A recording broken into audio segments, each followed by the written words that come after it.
criminal justice, healing, education. Let's awaken the people.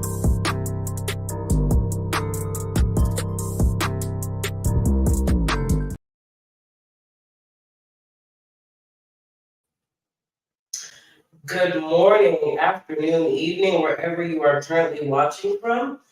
You guys should know me by now, but if you don't, my name is Holly. I am the founder of this lovely program called Owning Mimosas. And as you guys know, we value human life, criminal justice, healing, and educating for the Black and minority communities with a note that we love all people.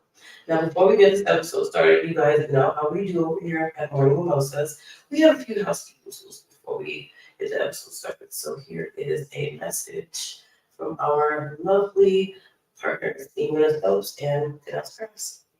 Jeanette Sayers here from Imuna Soaps and Essentials. Just wanted to send out a reminder for all of you Morning Mimosa community members. If you go to my website and use promo code MM23, you will get a percentage off of your entire order. And my website is www.emunahsoaps.com. God bless.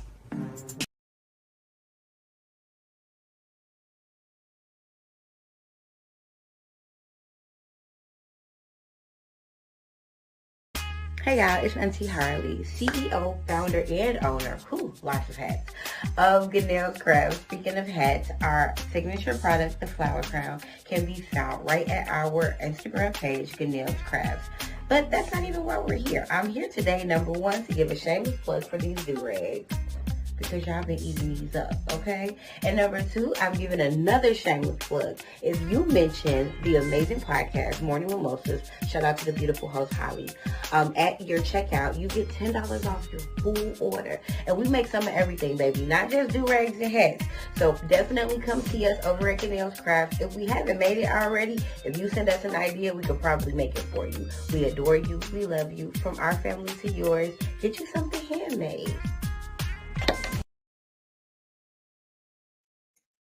I just want to thank Imuna Soaps and Essentials and Ganelle's Press, because you guys know I use both of their products very, very much so. You guys usually see me with my flower crown. So shout out to both the lovely ladies and Jet Sayers and Harley Hendricks. We love you guys very much. Now, to the episode at hand. You guys saw the thumbnail earlier. We're going to be talking about what? Stress management and coping, because April is Stress Awareness Month. So, without further ado, let me welcome these lovely people. And there's a lot of them, so I'm going to let them do the honors. But before we do that, let's give them a proper morning mimosas welcome with this.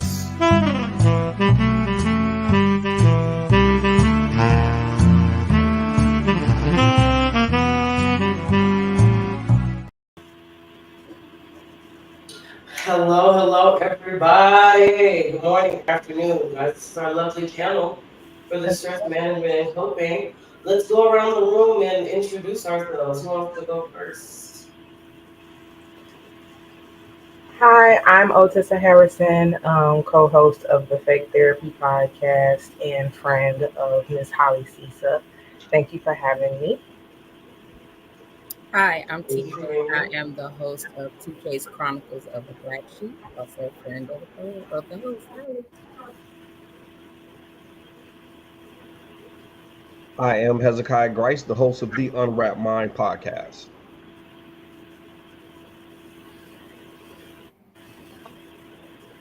I'm a registered nurse and newly friend of Holly Lisa. Thank you for having me today. Thank you guys for being on here. I really, really appreciate it. And as you guys know, today's topic is stress management and coping. And I just wanted to make sure that the viewers, got to hear from other people that go through stress just like you do every single day. So let's get into the topic of stress management and how we get to coping with that. First and foremost, stress management, what does that look like for each person on the panel? Who wants to go first?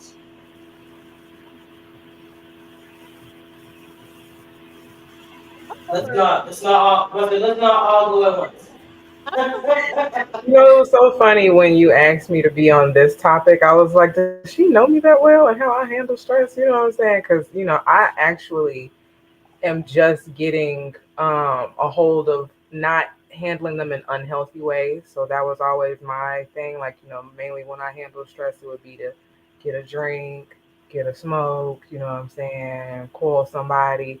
But it's just, these days, how I've been trying to channel my stress and deal with it in healthy ways. It's like going to the gym, journal more. I am in therapy, and that was helpful because it's like sometimes when you're stressed, it's like it's like a bunch of things that is why you're responding a different way, why you're overstimulated, and sometimes you can't really share that with people. So it's just like getting in therapy and having somebody to talk to and validate my feelings and being like, oh no, like you ain't wrong with how you feeling. So it's like that's been really cool. So I've just been finding different healthier ways to cope with it. I love that you mentioned therapy because that's a huge stigma in our community, as you guys know. So I'm really proud of you because I am also in therapy, and that's another way that I do my coping as well. And I'm not gonna lie, I smoke my blunt to cope. That's my way of coping with stress. But you're right. I can do healthier things outside of that. So thank you for bringing that up. And it was funny, as I was telling Holly, I had just finished my therapy session and realized how much I was stressing and didn't realize until that therapy session until we started doing this checklist. And I was like, oh shit. I'm, damn. I was operating at a level that I didn't realize that I was even stressed until I had that session. And as soon as I got off that session, then she messaged me and was like, hey, can you be on this episode I have coming up on stress management? And I was like, okay, yeah, that's funny. So for me, it's getting back into a space of meditating. My therapist has been able to help me find a way that fits me to get me back into journaling. And now, right now, me and my kids are doing swim classes. So I'm noticing even the swim classes, just being in the water has been a big stress reliever. And also music, because I am a music junkie. So, yeah. I love that. I don't know how to swim, but I'm gonna learn one day. That's Yeah, that's that's a why I'm good, in that family. class. That's a good bonding experience with the kids too. So that also helps with stress. I love that. Definitely. Hezekiah, don't shake your head at me. It's a whole lot of us black folks that don't be trying to be knowing how to swim. So I'm not by myself. Okay. God, And I knew that's it. how. I just didn't keep up with it because I learned in my younger days, but I didn't keep up with it. So it was just like, yeah, let's It's go and do this together because I need I, a refresher. But I'm judging, but that's cool. I'm it's judging. listen. You Oh can no, I just thought this was a safe space. because I too stop okay. If swimming you in can't swim, I'm judging. I can swim now. Put it like that. I can swim now. I So think we all should know how to swim. I'm one of them because I said I was gonna put me in swimming I class. bet all y'all like the beach too, don't y'all? I love the beach. I I love to just hear the started waves. liking the I beach. love to hear the waves. That's a to be in the sun, listening to the waves. Those are good places to kind of like get centered. Just overall that I've noticed about myself and why areas and why it's not for me. Um, I'm having a hard time hearing you. oh, sorry. It's What about okay. no? Um, Can you hear me You try saying something again. now? Hold on.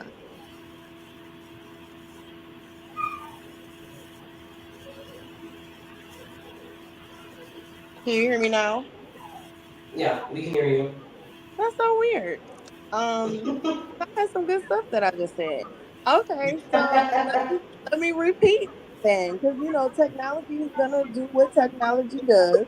sure does. Um, so what I was saying was that I can, commend you on the getting yourself and the kids into swim because I just was telling one of my friends they had a community board, like a Facebook group, and they put in, helping people to sign up to learn how to swim. And I kept saying, "Oh, I need to learn how to swim," because we did it when we were younger, but of course I didn't keep up with it.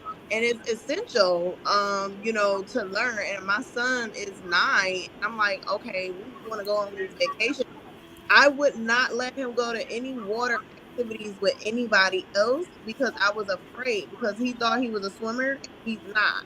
And so I'm like, okay, it's time for us to learn how to swim. So I do think that, that's a great thing. That's a form of therapy. And like I said, I like to hear the waves. So I'm like, okay, just in case, I need to be prepared. So I listen, don't judge us, okay? I feel you on that. But we got okay, here, keep this though. This is another way that we cope with stress, right? We like to clap, we like to laugh, right?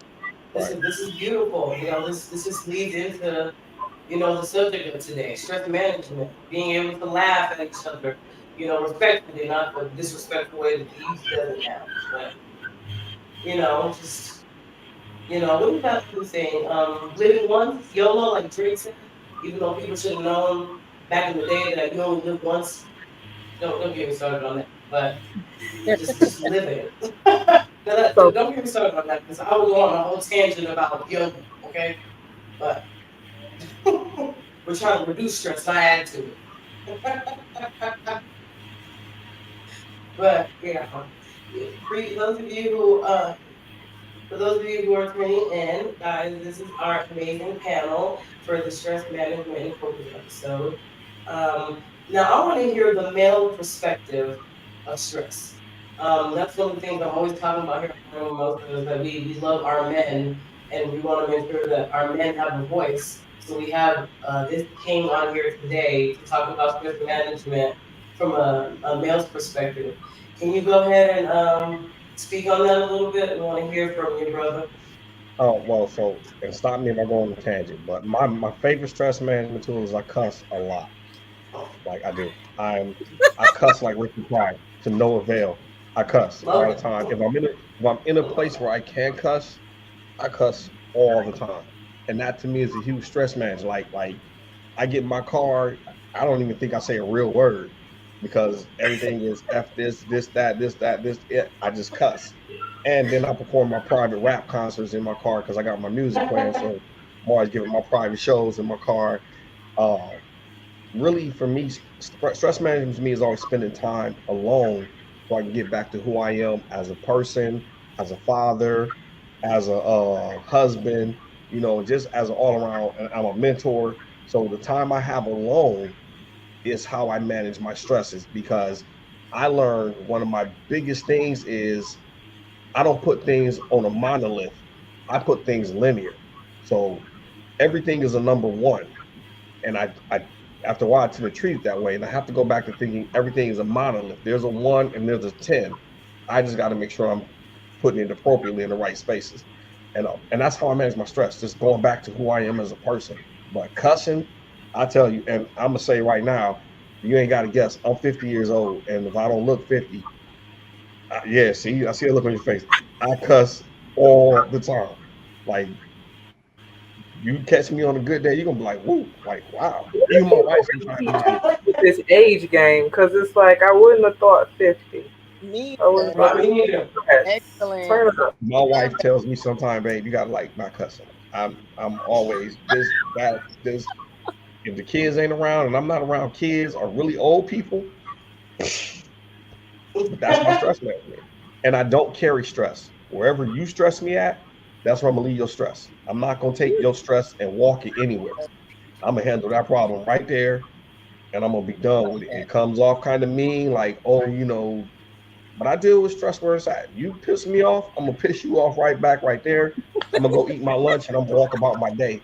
I don't carry stress with me. It's just not something I'm into. I don't bring it, so I'm not carrying it. So those are my things to manage my stress and relieve those things. Love it.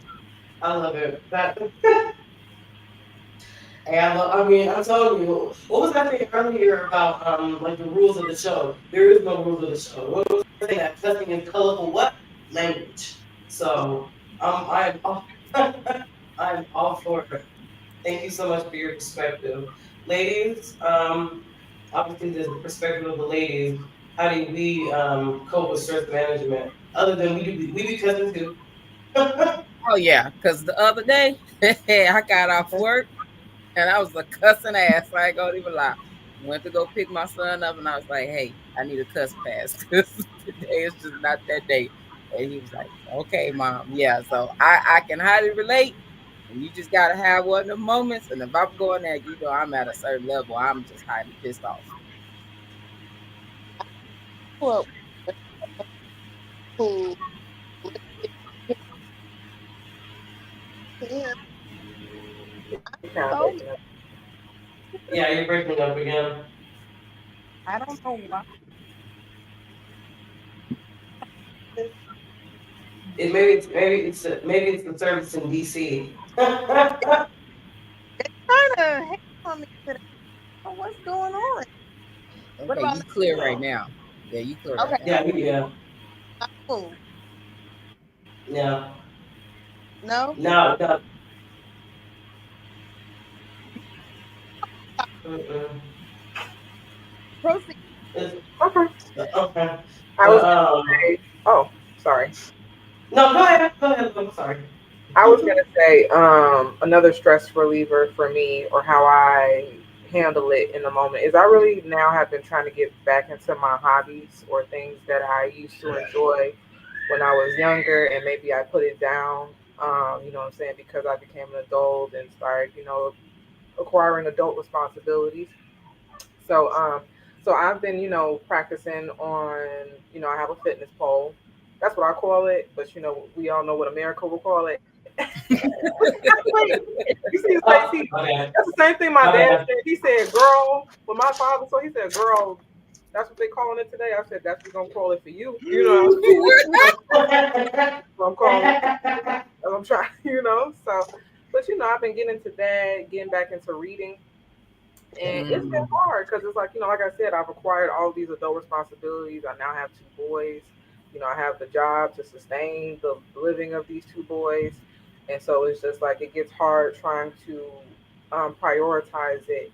But I had to understand that, like I can't do anything unless I'm good. So it's like if my stress isn't good, if my and if I'm always irritable, because that was a thing for me. Like when I'm overstimulated and overstressed, now I'm very irritable. Now I'm Mm-hmm. spreading it to people that didn't deserve it, and it's like, okay, it's okay if things maybe get done at a slower pace, so that you are not responding in an unhealthy manner. And so I just had to understand that life is always going to be stressful. It's just that I'm just going to have to find ways to um, attack it so that I won't be, adding to my stress. Because, me being irritable and then realizing that I'm spreading my irritability, now I feel bad. Now I'm over here feeling bad because I'm like, oh, I didn't lashed out on everybody, you know what I'm saying? And they didn't need that. So it's just like, it's a trickle down effect. So I had to, prioritize myself. And I'm proud of myself now for, choosing the channels, the healthy channels of therapy, of getting back into my hobbies and things of that nature. So, yeah, yeah. I love that. Okay, No, I can hear you that you hit on love. the. I'm sorry, I hate to cut you off. No, Oh, but she hit on a big thing. Communicating is important, especially if you're a stressor. If you're one of them people who take on a lot of stress, you have to be able to communicate, especially importantly to the people in your close proximity. Because proximity, people in your proximity get the blunt of your stress, and it's almost never their fault. So you take a stress of a whole day. Most of us have kids or and a companion. That person comes in and hits you as soon as you walk in the door with something. You're like, boom. And they're sitting there like, wait a minute. I just asked you how your day was, but you've been carrying everybody else's stuff and now you're letting loose on them. Once you start identifying what your stressors are, and I always tell long time ago, I gave my kids the example of my cup is full. So what I did is I showed them, hey, when my cups start getting full, I have to stop or it'll spill over. Because I showed them what happens when the cups spill over. There's nothing; it just spills over and gets everybody wet. So I started telling them, hey, Daddy's cup is full. I need a little bit, and they would back up and let me get my time. Because at the time they were younger, they didn't understand that Daddy's stressing. I had to give them something they can understand. Now they're older, but they still grasp it. They can see it now if I'm getting there. So communication is a huge thing, and I'm glad you said that you communicate to people. That is, people don't know how important that is. Yeah. Yeah. I agree with that. Or Communication, communication nowadays is so poor.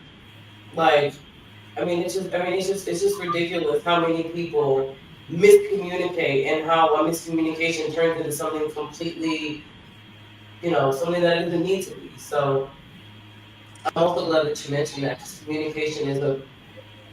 It's funny because we learn communication from the time we're born, right? But people still lack that.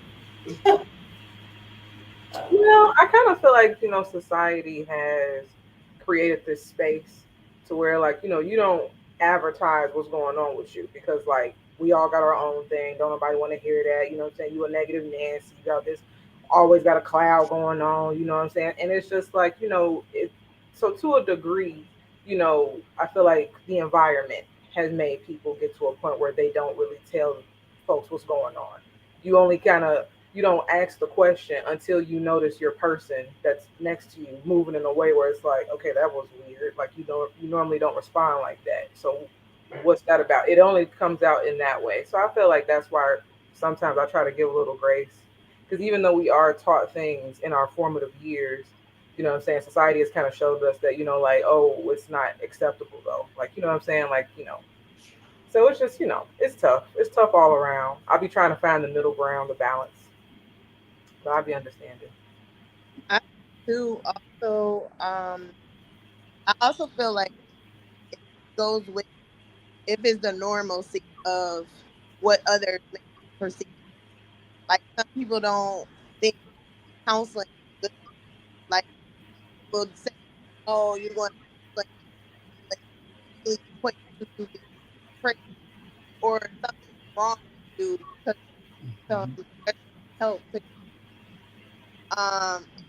I, I You break Okay, I up. heard everything. So yeah, And she was on the road. I hate yeah, that. she was on the roll. I heard her up until that point. no, No.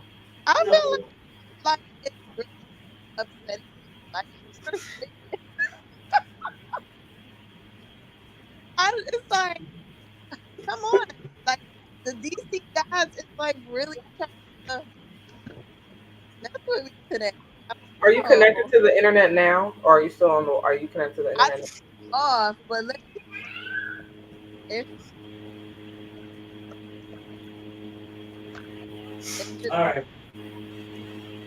yeah,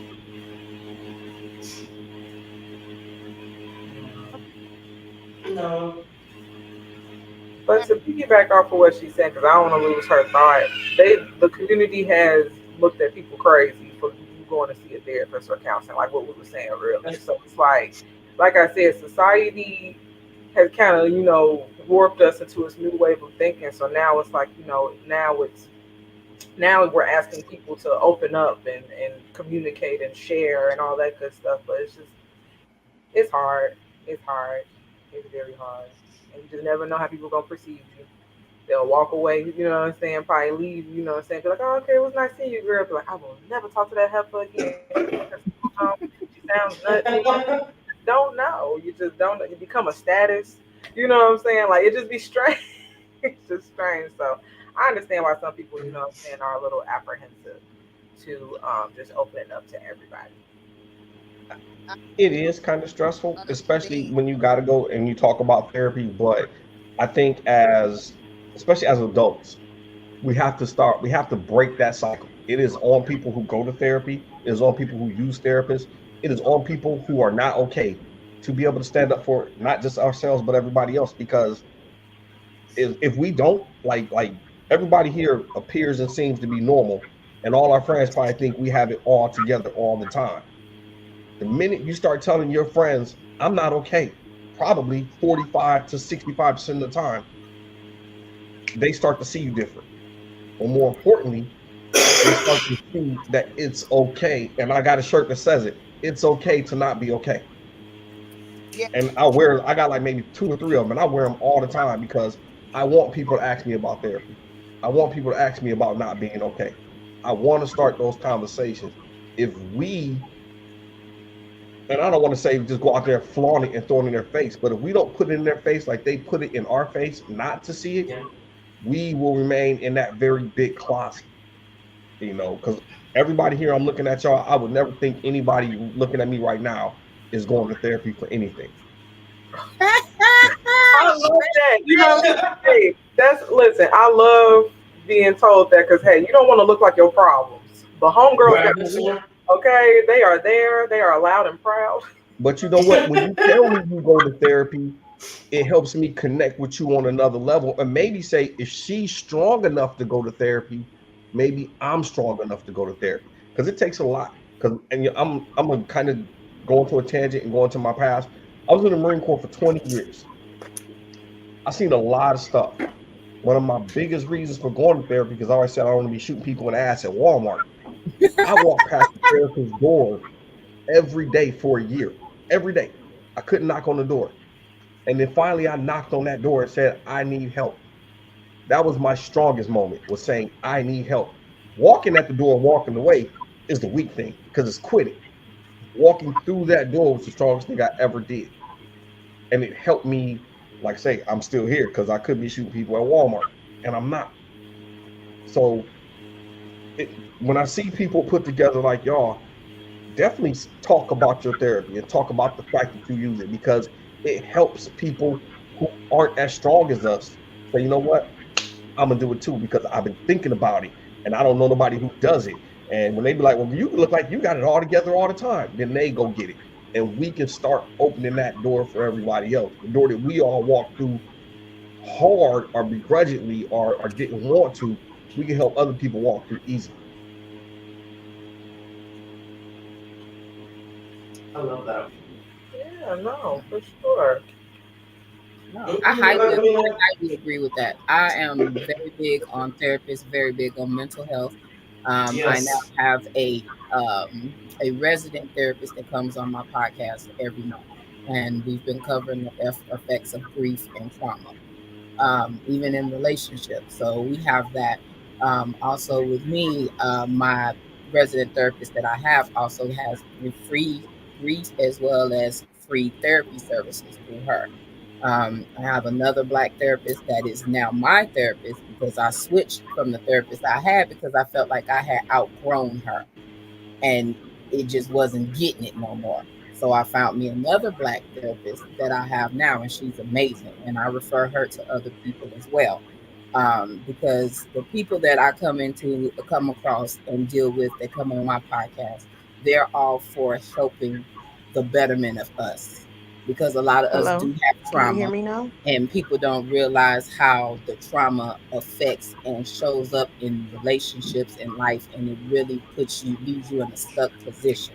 So in order for us Mhm. to grow and to kill the stigma that we have, because there's a stigma with therapy just like there's a stigma with mental health, we have to Hmm. kill those things because there's people out here that are needing help and scared to ask because of the negative effects that our community gives to us for saying, hey, I'm not okay, hey, I need Right. help.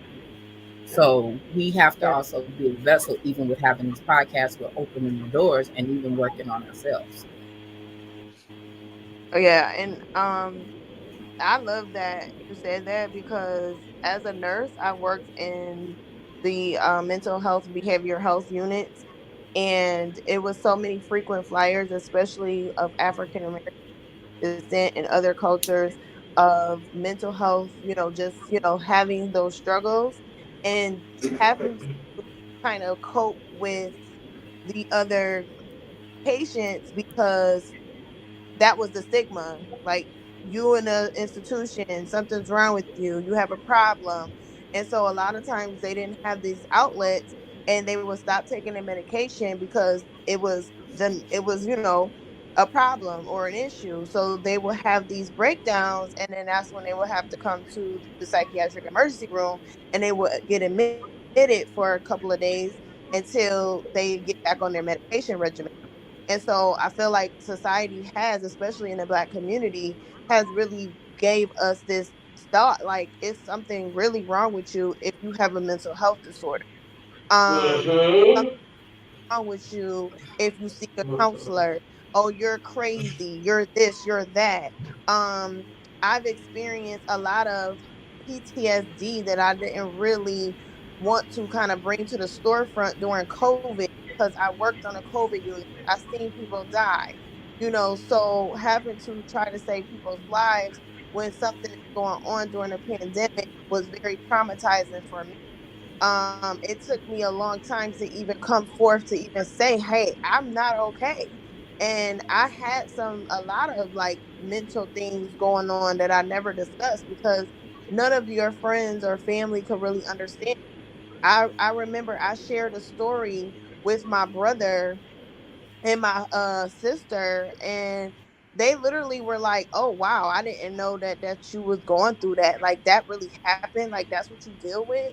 And a lot of people think that because you're a nurse or RN, oh, all you do is pass pills all day. They don't think we saving people's lives, we putting our lives on the line. They all were worried about how much, oh, y'all nurses making all this money, y'all good, yes, and the third, but y'all don't realize the stress that you imagine not only being short staffed, but you also have critical patients in your hands that you have to take care of on a regular basis. And if something happens to them, it's pretty much if something happens, the littlest thing, if you make a mistake or anything like that, that's on you. That's on your license. It's like you're in the life or death. You have to save somebody's life if somebody is not responsive. So people don't look at those avenues when it comes to the job of being a nurse or even anything that you're dealing with people, and they always just kind of like make it so like whatever. You know what I'm saying? They don't really get into the deep into things and really talk about these are issues that people have and people don't know how to discuss it. And so I really do feel like it is important for us to really come together as a community to have these conversations because so don't understand that it's okay to have these issues. Agreed. That very much. Agreed. I salute you because I know I heard stories from some of my other friends that are nurses during COVID, even just outside of COVID. It's still a lot on you because, like you said, y'all people typically think doctors and pharmacists are that top notch. I have a pharmacy tech background. People don't know that it's the pharmacists, it's the nurses, it's the CNA that really are in the trenches and doing the work. You're just reporting your knowledge to the doctor to say what he gonna say because you can't give the approval yourself. But you're the one that's actually in the trenches doing the work. You're making the sacrifices, blood, sweat, and tears, and they getting a bigger check, and you getting a smaller check at it. Absolutely. Mm-hmm. Doctors ask me in the process of whatever a patient status is, well, what do you want to give them? You're the doctor. You tell me. I'm gonna make you do your job. This is the amount of money you getting, over $150,000 for whatever you're doing. Probably 200 for some doctors, depending on the specialty. And you're asking me what I think you should prescribe your patient.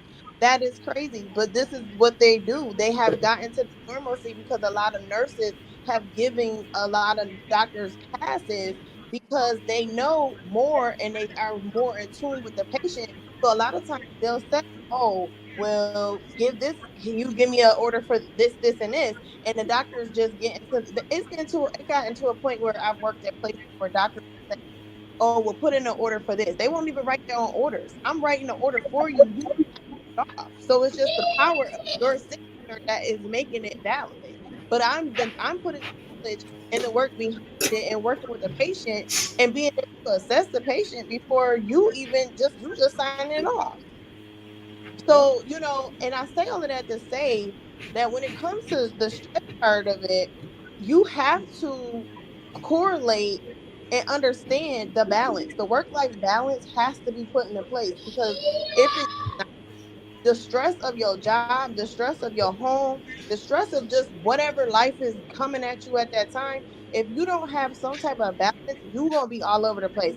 Trust and believe, these last 2 years, I'm just coming out of things that I never discussed. I was going through depression. I was going through stress. I was going through so many mental things that people don't even know because I never disclosed it.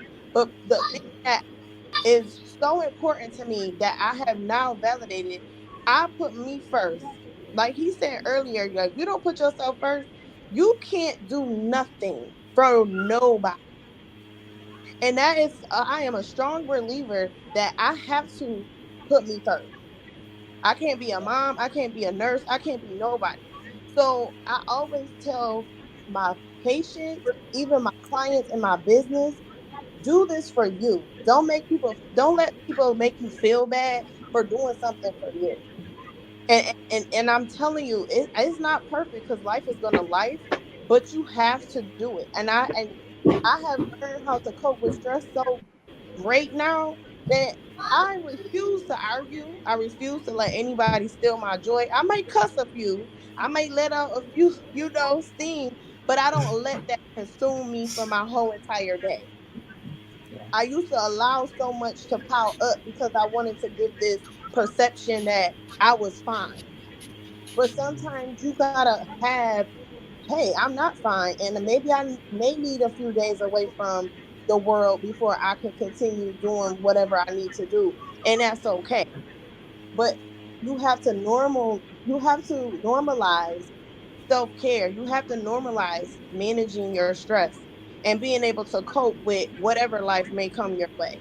And I feel like when people do that, it's a whole better outcome versus people just getting stuff out of control.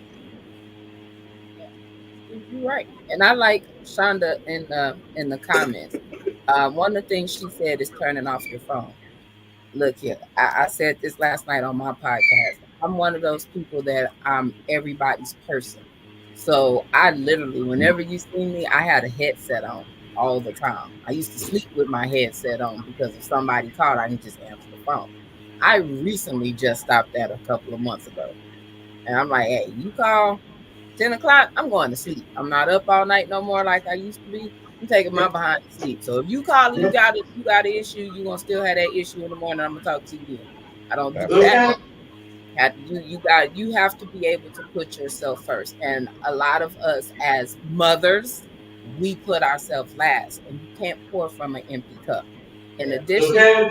also said is so many times we are always considered or have known to have to be strong. You can't show no signs of weakness.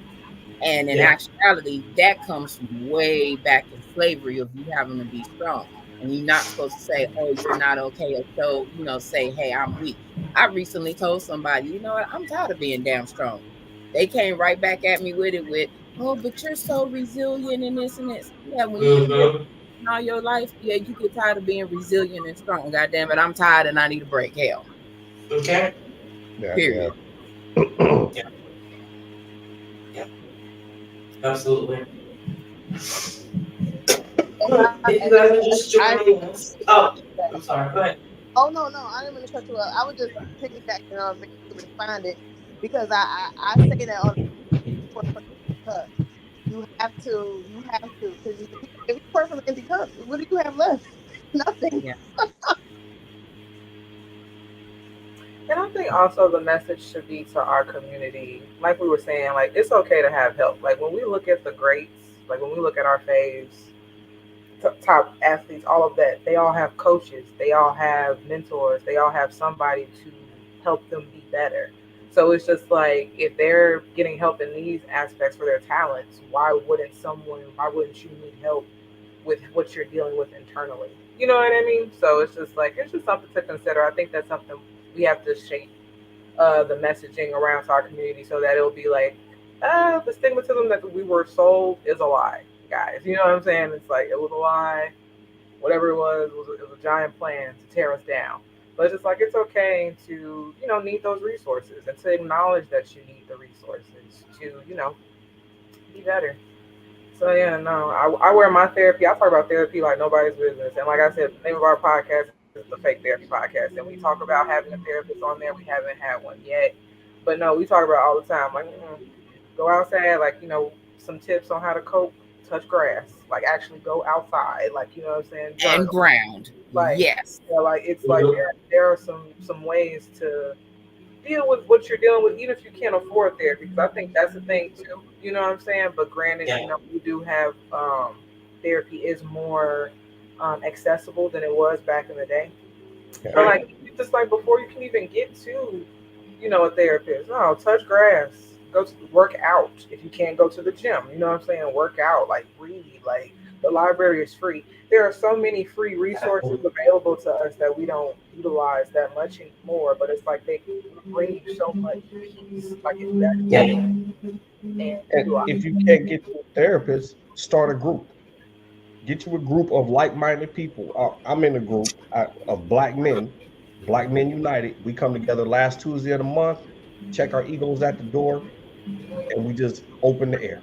Yeah, like find like hobbies, like find like people that like relate to you on certain hobbies, comics, sports, what have you, and then create you a community. Like we've lost. I think I heard this on TikTok. We've lost like third spaces where people just come together, and it's just like you gotta create that for yourself though. You have to create it for Yeah. yourself, and you just gotta put yourself out there. So I always just challenge people: just put yourself out there. You never One of know. our biggest, That you didn't even couldn't tell that we were in therapy, but it's like, oh no, yeah. So yeah, But one of our biggest stresses is that we carry the stress of stress. We carry the stress of saying, I can't tell the next person. Because what goes on in our house stays in our house, right? I hate that. I can't burden the next person with Yeah, me my problem. too. I yeah. can't I, say this I to be this getting into person. people business. No, and I want people to be in man, ask questions, But be like, a lot of people well, have that stigma carrying it Yeah. with them. And that's why we're not talking to each other in our own communities, in our own neighborhoods, even in our own families. Because one of the things I had to tell, especially my brothers and sisters, we had a conversation a long time ago. Like, they're like, we know you. No, you don't. You don't know me because I haven't lived with y'all in over 20, 30 years. I haven't lived with my Exactly. brothers and sisters since I've been 18. I see y'all all the time. I love y'all. We love each other. But you don't know me intimately. Like, you know that version of me. So we have to start talking. We have to start bringing people in our business. The right people, but we have to bring people in our business. And sometimes those right people ain't family. It ain't even your right hand man. So like I talk in my men's united group. I walked in the room the first day. I knew three people. There was probably 20 people in the room. I knew three, but I felt comfortable because the three people I walked in with, on the strength of them, I knew they didn't bring bogus people in the room. I said stuff to them that I've been carrying around in my chest for years. And to unburden myself on complete strangers was a relief to me. Fast forward 6, 7 months later, almost a year later, those are my brothers. I'm not even gonna say friends. When I see them, we hug. We dap each other up and hug. Not just, yeah, that's my man's from the group. No. So it's easy to unburden myself and unpack my pretty box to people who weren't that intimate and intimately close to me. And that's what I do. I unpack my box to those people once a month, and it helps me a lot. I love that. I love that you do that. And I love that there's other men that are doing it because it's always said Mhm. have a place to dump that, like you said, empty that box. They don't have that release for themselves because No. the society created this thought process that men have to be stronger than what we E- already have to be, and that you're not Exactly. feel some kind of way. You're not supposed to cry. Exactly. You're just supposed to suck it up and take it. And I've never agreed with that Never.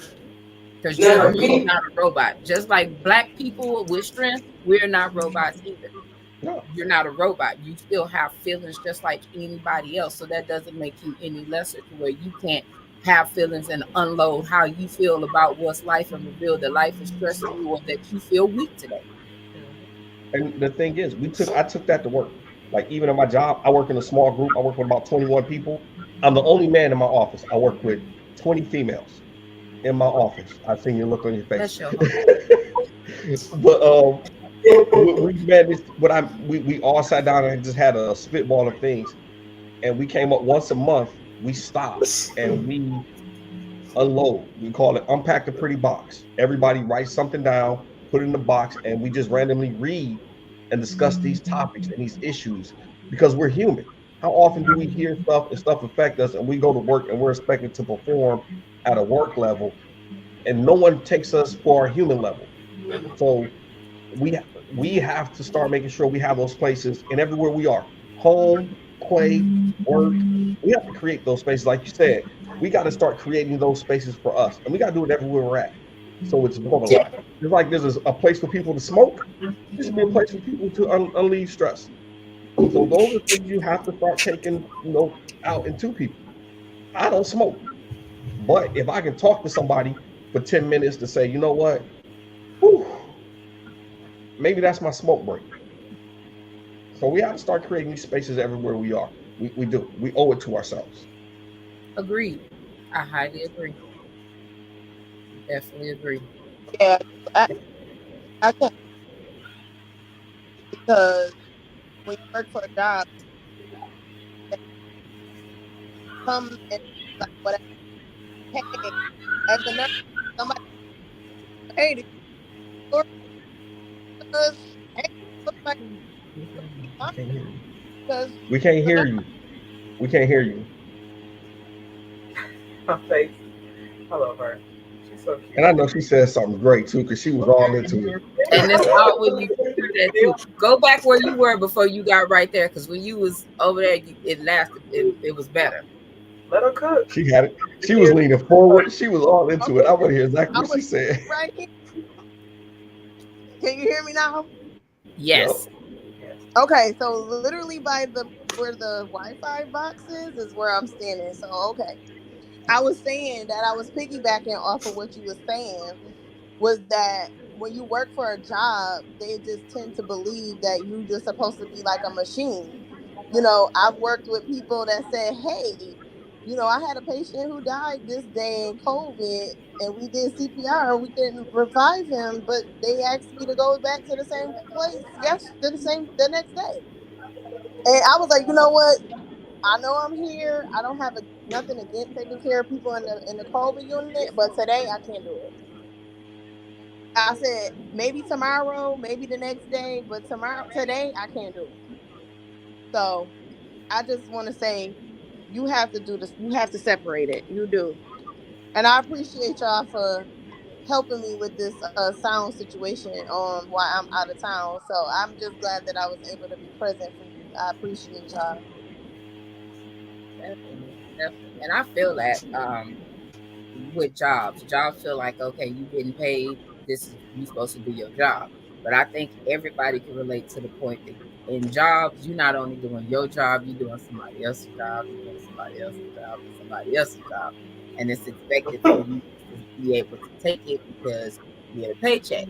And if your boss is the kind of boss that knows that whatever your life situation is, they tend to take advantage of that and add to that load even more. So that's what my And current more, stress is. My current Woo! stress is I, my job. So I'm and looking more for another one. importantly, yeah, if you my want me to current be place of employment. professional, Oh, I'm I'm sorry. sorry. Go ahead. No, no. I was gonna say, see, my current place of employment, I've actually can actually say that they're actually very considerate people, very compassionate people, very empathetic. So I actually had something happen like not too long ago, in which my boss was like, "You need 2 weeks," and I was nervous because it was just like, the business isn't in a good place. You know what I'm saying? They've been doing layoffs. I'm like, oh my God, this is not the time I need for y'all to discover that y'all don't need me. Like, all Right. this stuff. But she was just like, she said, no, like, something kind of crazy. Like, no, it's okay. And I was very grateful to my team. You know what I'm saying? Because they were just like, nah, we know that you would do the same for us. And so, like, I do feel like, unfortunately, some places, you know what I'm saying, they don't have that culture. But I can say, like I can actually say with my job, I'm actually very grateful for them because we actually do actually work in benefits, and we actually have a very robust benefit program that actually does support like your mental well being That's right. um, and your wellness and all that good stuff because we understand like burnout and stuff like that. So like, um, I do just want to interject because it was just like I do love my job and we're actually very like on top of like, are you good? You know what I'm saying? And so I hate that that's not everybody's experience though. I will say that. And I hope that that culture does change in the workplace because we're not robots. And, you know, just because we are making a paycheck doesn't mean because I have been at, you know, other employers before where it's like, oh, okay, yeah, sorry you have to go through that, but are you still coming in today for your Mm, shift? And I have one of those. it's like, no, I I'm have like, one. like, you know what I'm saying? Or, you know, you're calling out because you're dealing with something traumatic and you're pulled to the back and they're like, well, the girls just feel like it's not being fair because you're calling out a lot. Not my problem, dog. Like, not my, have a good one. And so, like, you know, once I kind of identify, you know what I'm saying, that that's where I'm at, those places tend to get the shorter version of me afterwards anyway, because I'm like, not for me. Like, because life is for real. And if I'm not going to be allotted a time to handle life the way it needs to be handled, then this isn't the relationship we need to continue because I'm not going to stress myself out keeping a job, you know what I'm saying, that don't care about me. So I'm very That grateful. I just want to say I'm very grateful that I came across my current role, my current job. And yeah, I just hope that changes. I, I think at the job place, a lot of times it's just not. No one says anything. Like honestly, I keep saying it. I work with women, and you would have thought something like that would be in place because I work with women. I work with 20 women. Y'all are the most feeling, caring people in the world. No one ever said we need to have a mental break ever. And the minute I said it, my supervisor with my boss was like, "Yeah, you're right. Yeah, we'll just start doing it once a month." It wasn't a thought process. She dedicated the day to it. The very next month, we started doing it.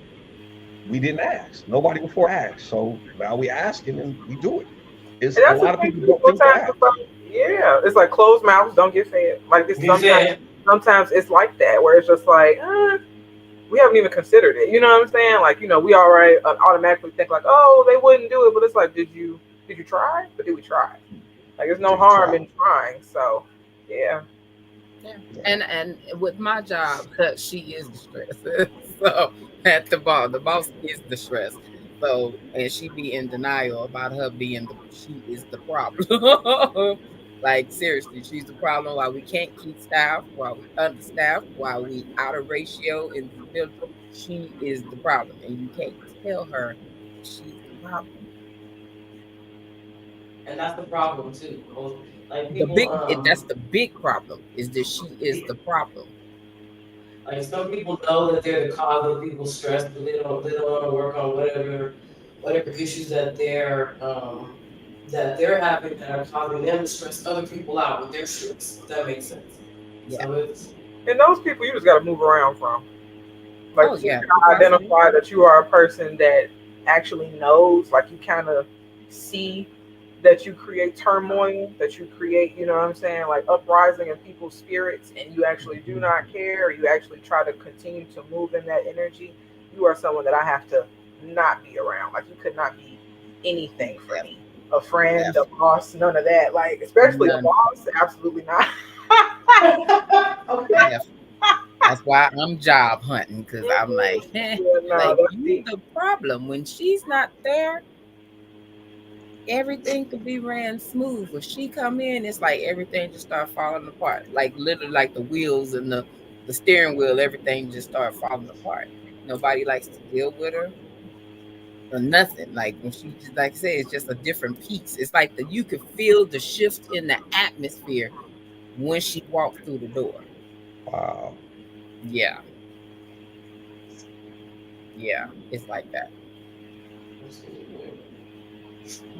Well, guys, we're gonna go ahead. I'm gonna go around the room and we'll get everybody's final thoughts. I want to thank everybody for you guys' wonderful insight and perspectives. But just what you guys' last thoughts on stress management and coping, and it could be anything. I definitely believe that you need to do what's best for you, not from what other people say you need to do or don't do.